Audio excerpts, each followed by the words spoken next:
Assalamualaikum warahmatullahi wabarakatuh dan salam sejahtera buat sahabat pintar semuanya pengunjung FAT Pro Channel. Semoga kalian tetap sehat dan bahagia, tetap semangat dan tak boleh merasa lelah untuk terus belajar.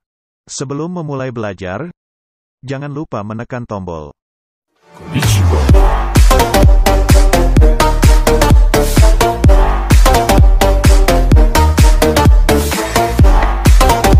Sekarang, kita berdoa dulu sesuai dengan agama dan kepercayaan masing-masing. Kali ini kita belajar tentang tema 7 subtema 1 pembelajaran 3.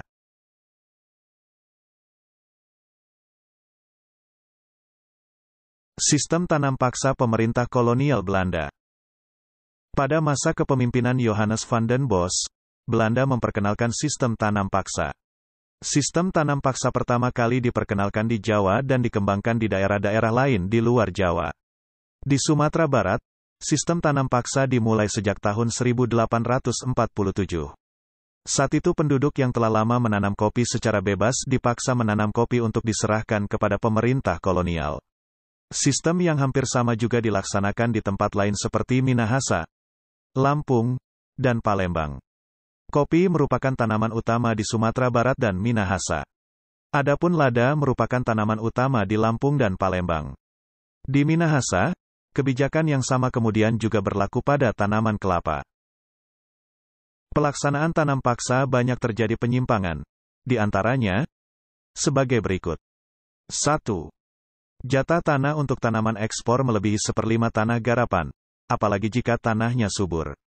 2. Rakyat lebih banyak mencurahkan perhatian, tenaga, dan waktunya untuk tanaman ekspor sehingga banyak yang tidak sempat mengerjakan sawah dan ladang sendiri. 3.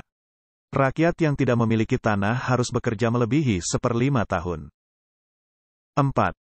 Waktu pelaksanaan tanam paksa ternyata melebihi waktu tanam padi yaitu 3 bulan sebab tanaman-tanaman perkebunan memerlukan perawatan terus-menerus.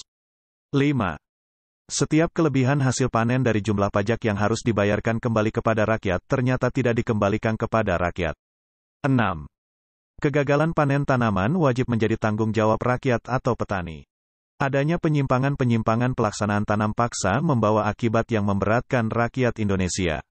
Akibat penyimpangan pelaksanaan tanam paksa tersebut antara lain, banyak tanah terbengkalai sehingga panen gagal, rakyat makin menderita, wabah penyakit merajalela, bahaya kelaparan melanda Cirebon dan memaksa rakyat mengungsi ke daerah lain untuk menyelamatkan diri. Kelaparan hebat juga terjadi di Groboganyang mengakibatkan banyak kematian sehingga jumlah penduduk menurun tajam. Tanam paksa yang diterapkan Belanda di Indonesia ternyata mengakibatkan aksi penentangan. Berkat adanya kecaman dari berbagai pihak, akhirnya pemerintah Belanda menghapus tanam paksa secara bertahap. Salah satu tokoh Belanda yang menentang sistem tanam paksa adalah Douwes Dekker dengan nama samaran Multatuli. Dia menentang tanam paksa dengan mengarang buku berjudul Max Havelaar. Edward Douwes Dekker mengajukan tuntutan kepada pemerintah kolonial Belanda untuk lebih memperhatikan kehidupan bangsa Indonesia karena kejayaan negeri Belanda itu merupakan hasil tetesan keringat rakyat Indonesia.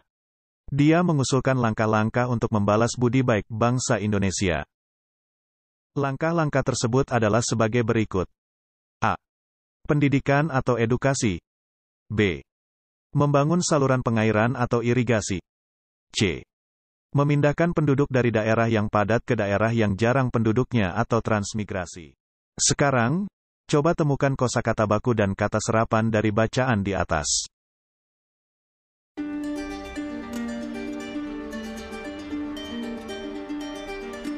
Tuliskan informasi penting dalam bacaan ke dalam kolom-kolom berikut.